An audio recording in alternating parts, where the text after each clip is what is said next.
Good afternoon সবাইকে। এই দুপুরবেলা সৃজার ছুটি হবে, আজকে আর যায়নি আনতে ওকে। মানে এই দেখছো একটা কম্বল কেচে দিয়েছি আর একটা কম্বল কাচবো। এখন আর কম্বল টম্বল কাচতে খুব ভয় লাগে, আর যাই হোক কম্বলটা তো কাচতেই হবে। ওই জন্যে আজকে সৃজাকে আনতে যায়নি। তোমাদের সঙ্গে একটু কথা বলে নিই, এখানে বসে বসে একটু কথা বলি। এটা আমাদের ছাদের কলপার, এখানে আমি দেখিয়ে দেবো পরে। গুড আফটারনুন বন্ধুরা। আজকে আর সৃজাকে আনতে যাইনি, কেননা কম্বল কাচতে হবে। একটা কম্বল কেচে দিয়েছি, আর একটা কম্বল নিয়ে এসেছি। এই যে দেখো, এটাকে ধুয়ে মেলে দেবো। তাই জন্য আর সৃজাকে আনতে যাইনি। সৃজা আসার পর ও কন্টিনিউ করবে ব্লগটা, কেননা আমি এখন কাচবো। আর এখানে দেখছো একটা ফুল হয়েছে, তোমাদের আগেও দেখিয়েছিলাম। এই দেখো ফুলটা এত সুন্দর হয় না, খুব সুন্দর দেখতে হয় ফুলটা। দেখো এই ফুল।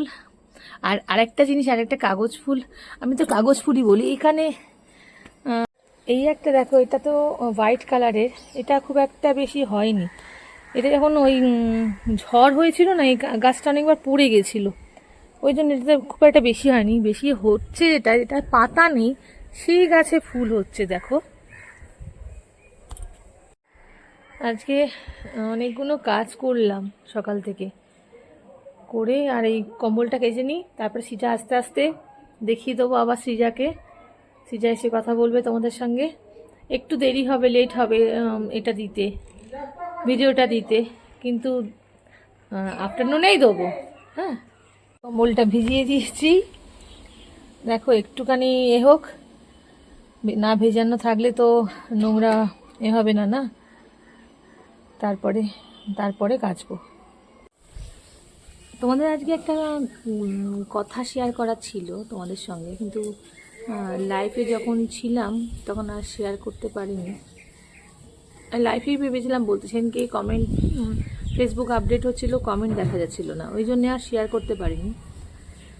মঙ্গলবার দিনের বেলা 10টার সময় আমাদের বাড়িতে একটা খুব বড়সড় চুরি হয়ে যায়। চুরি মানে তুমি ভাবতে পারবে না, দিনের বেলা সকাল 10টা বাজে। আমরা জয়েন্ট ফ্যামিলি না হলেও বাড়ি ঘরদোরগুলো পাশাপাশি সব একভাবেই থাকি, মানে ভাইয়ের কাকার ছেলেরা। ওদের বাড়িতে একজন এসছিল, মানে ওই যে ভিখারিগুলো আসে না, মেয়েগুলো, মহিলাগুলো, ওরা এসছিল এমনি কোলে বা বাচ্চা নিয়ে এসে। ও তো স্কুলে গেছিলো ছেলেকে, আমার ভাইয়ের বউ স্কুলে ছেলেকে নিয়ে আসতে গেছিলো। বাইরেরই লক করা ছিল, কিন্তু ও তো বুঝতে পারিনি যে এই সময় এরম হয়ে যাবে।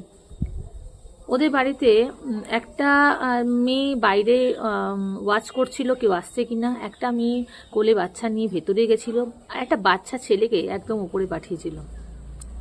লকার ভেঙে সমস্ত গয়না গাটি নিয়ে যখন পালাতে যাচ্ছিল, ঈশ্বর করেছে একটা মহিলা সেখান থেকে দেখতে পেয়েছে যে ওরা কিছু নিশ্চয় কিছু করতে এসছে, বা কি জন্য এতগুলো লোক দাঁড়িয়ে আছে। বলছে কি জন্য, ওরা জিজ্ঞেস করেছে মহিলাটা যে কি জন্য দাঁড়িয়ে আছো।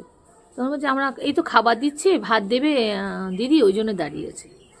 বলে ও ভাত দেবে, তোমাদের ব্যাগে কি আছে দেখি তো, সার্চ করি, তুমি এখানে আসো আমি সার্চ করব। তা যখন সার্চ করলো তখন দেখছে সব গয়নার বক্সগুলো বাচ্চাটার, মানে সার্চের, মানে ওই বড়দের ব্যাগে কিছু নেই, বাচ্চাটার ব্যাগের মধ্যে সমস্ত গয়নার বক্সগুলো, ওয়াটার বোতল, তার সোয়েটারের নিচে পুরো সাজানো। গয়নাগাটি পেয়ে গেছি, কিন্তু ওদের ধরতে পারিনি। মানে তখন ওই মুহূর্তে আমিও ছিলাম না, মহিলাটাকে ধরতে পারিনি, পারা যায়নি। মানে ওরা চলে গেছে, নিঃশব্দে চলে গেছে। মানে ওই মহিলার উপস্থিত বুদ্ধি হয়নি যে ওদেরকে আটকে রাখি। তা এরকম দিক দিয়ে বন্ধুরা তোমরা সাবধান হয়ে যাও, যে কোনো সময় কোনো ভিক্ষা চাইতে যে এলে একদম না। এমনকি পুলিশ এসেও বলে দিয়েছে, এই যে কাগজ কুড়ানিগুলো কাগজ কুড়ায় না, ওরা মস্ত বড় চোর। তো ওদের থেকে সাবধান, সকালবেলাও সাবধান, দরজা বন্ধ, যেখানেই যাও একদম লক করে যাও। খুব সাবধানতা বজায় রাখো। ঠিক আছে, এটা বলার জন্যে আরও আমি থাকলাম। এবার আমি কাচাকুচি করে নিই, সৃজা আসুক, সৃজা এসে তারপরে ও কন্টিনিউ করুক। আর শ্রীজা চলে এসছে স্কুল থেকে এক্সাম দিয়ে, দেখো চলে এসছে। এবার ও একটু হাত মুখ ধুক, ফ্রেশ হোক, তারপর আবার কন্টিনিউ করবো। এখন আমি ফ্রেশ হয়ে গেছি, আর এখন আমি চলে যাচ্ছি, আমি রেস্ট নেব। তো আজকের জন্য এইটুকুনি। তো বাই বাই, টাটা, আবার পরে দেখা হবে, বাই।